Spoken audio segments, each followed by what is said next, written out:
As usually is the case when it comes to these things, the focus will be on the nickname, colors and logo and street. John's new ECHL team unveils its identity this morning at the rooms.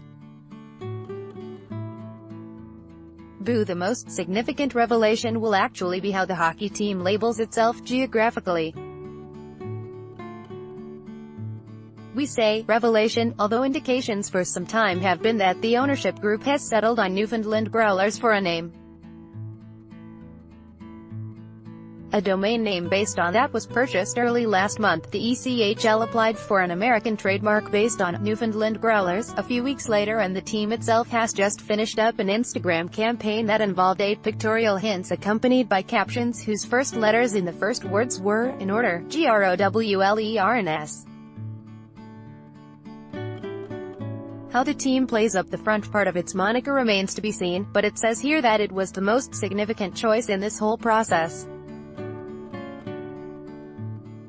It's unlikely the use of Newfoundland will lead to any major uptick in ticket sales, but it is important in these 3 areas, differentiating itself from the street. John's edge. The ownership of the National Basketball League of Canada's Edge have reached a partnership agreement with the new hockey team, and although many people will be well aware the Hoopsters are the Edge and the hockey players are the Growlers, this is a way of making doubly sure for the less initiated here and elsewhere. Interestingly, the Edge were considering Newfoundland as part of their name before deciding to go with the municipal designation, making the team more identifiable throughout the rest of North America.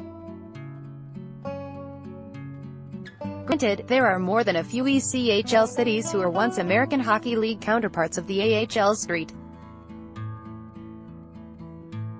John's Maple Leafs and Ice Caps, but this is mostly a brand new league, with 25 of 27 teams in the States and in cities with people who are probably not that familiar with this part of the world. Let's face it, a lot of times when you are from Newfoundland and Labrador and traveling to the US, you need a map to help make others understand where you're from. But in the come from away era, there's at least a better chance they'll be acquainted with Newfoundland as opposed to street. John's, selling merchandise. Sales in St. John's should be a given, especially if the logo and color schemes prove appealing and the team is entertaining, successful. However, the Newfoundland prefix certainly should make the new team's hats, caps, jerseys, etc., more appealing to people outside the provincial capital, whether they live in Mount Pearl, Clarenville or Street Anthony. And this is something that will radiate outside the province. Expats all over Canada and the world will probably be more inclined to buy and proudly wear something that says Newfoundland. There's a provincial nationalism here that doesn't exist elsewhere, and this is a way of acknowledging it. Brendan.McCarthy@thetelegram.com